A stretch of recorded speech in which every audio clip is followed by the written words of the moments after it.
Bonjour à tous, j'espère que vous allez bien. En tout cas, moi, je vais très bien.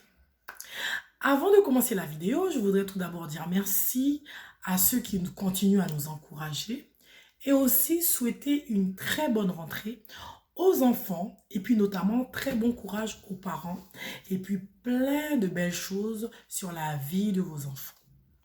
Cette semaine, nous avons voulu parler aux célibataires. Surtout, vous aider à travailler votre caractère.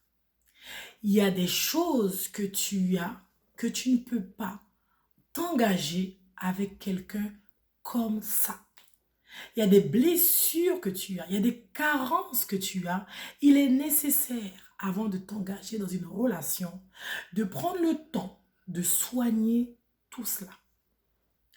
Tu ne peux pas, par exemple, être dans une relation avec quelqu'un en pensant qu'à toi.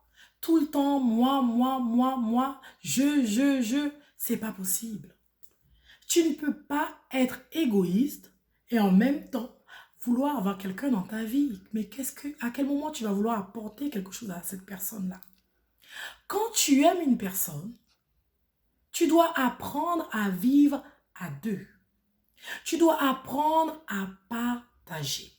Tu dois apprendre à penser à l'autre.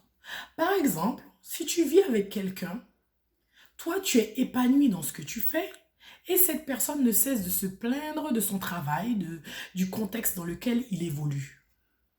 Même si toi tu es heureuse dans ton travail, tu dois te poser les questions en disant mais comment puis-je l'aider afin qu'il puisse être plus heureux dans ce qu'il fait? Peut-être passer un diplôme supérieur, ou encore changer tout simplement de travail, ou encore faire carrément autre chose. Mais tu ne peux pas juste dire « Ah, moi, ça se passe bien pour moi, en gros, tant pis pour lui. » Non, parce que quand tu aimes quelqu'un, ben, tu dois vouloir son bien-être. Quand tu aimes quelqu'un, tu dois te soucier de ce qu'il a besoin.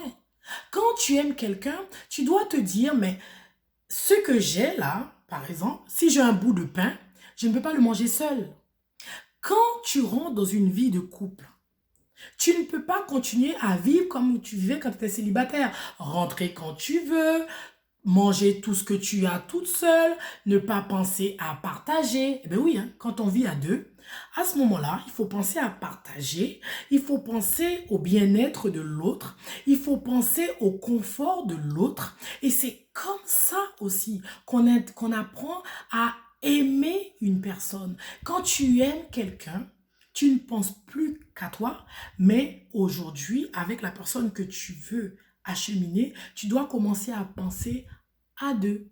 Est-ce qu'il est épanoui dans ce qu'il fait? Est-ce que, par exemple, aujourd'hui, ton compagnon, par exemple, tu es une femme, tu es super bien coquette, et ton mari, tu te soucies pas de lui. Il sort avec ce qu'il a et il sort comme il veut. Mais non, ton mari, c'est ton reflet.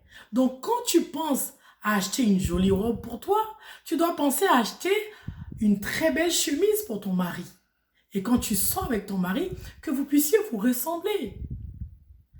En tout cas, ce que je voulais dire aujourd'hui, c'est que avant de rentrer dans le mariage, les amis, vous devriez faire attention et surtout travailler certains traits de votre caractère. Parce que tu ne peux pas entrer dans le mariage en étant égoïste, en étant méchante, en étant envieuse. C'est pas possible. Pour avoir quelqu'un dans ta vie, tu vas devoir faire des efforts. Tu vas devoir travailler sur tes carences. Tu vas devoir travailler tes blessures afin de pouvoir intégrer quelqu'un d'autre dans ta vie. J'espère en tout cas que vous avez été bénis par ce petit court instant d'échange. Restez bénis et à bientôt.